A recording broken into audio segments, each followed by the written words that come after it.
தூத்துக்குடி மீன் மார்க்கெட்டில் போய் மீன் வாங்கிட்டு வந்தேன். எங்களுக்கு கடற்கரை பக்கம் தானே, நினச்சா ஏலத்துலேயும் எடுத்துக்கிடுவோம், நினச்சா போய் கடையிலையும் போய் வாங்கிக்கிடுவோம். மற்ற மாவட்டத்தோட எங்கள் மாவட்டத்தில் வந்து நல்ல விலை கம்மியாக இருக்கும். இது கீரி மீன் சாலை. நாளைக்கு வந்து புட்டு வைக்கிறதுக்காக, சால மீன் புட்டு வைக்கிறதுக்காக வாங்கினேன். ரொம்ப ஃப்ரெஷ்ஷாக நல்லா இருந்துச்சு, அழகாக இருந்துச்சு. நாங்கள் வந்து மீன் வந்து ரொம்ப அதிகமாக சாப்பிடுவோம். ஏன்னா மீன் சாப்பிட்றதுல அவ்வளோ ஒரு பிரியம் எங்களுக்கு.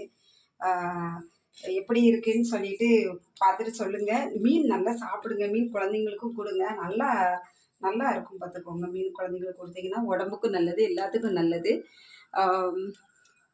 பிடிச்சிருக்கா உங்களுக்கு? மீனெல்லாம் பிடிச்சிருக்கா? தூத்துக்குடிக்கு வாங்க, உங்களுக்கு நல்ல மீன் சாப்பாடெல்லாம் நல்லா சமைச்சு வெரைட்டியாக உங்களுக்கு நான் சமைச்சு தரேன். இதான் கீரி மீன் சாலை, பார்த்துக்கோங்க. இது பொரிக்கிறதுக்கும் நல்லாயிருக்கும், குழம்பு வைக்கிறதுக்கும் நல்லாயிருக்கும். கீரி மீன் சாலையை பார்த்தீங்களா? என்ன பாருங்க, இதுதான் சூப்பர் சாலை. ரொம்ப ஃப்ரெஷ்ஷாக இருக்குது பார்த்துக்கோங்க. கடல்கிட்டே போய் நாங்கள் வாங்கிடுவோம்.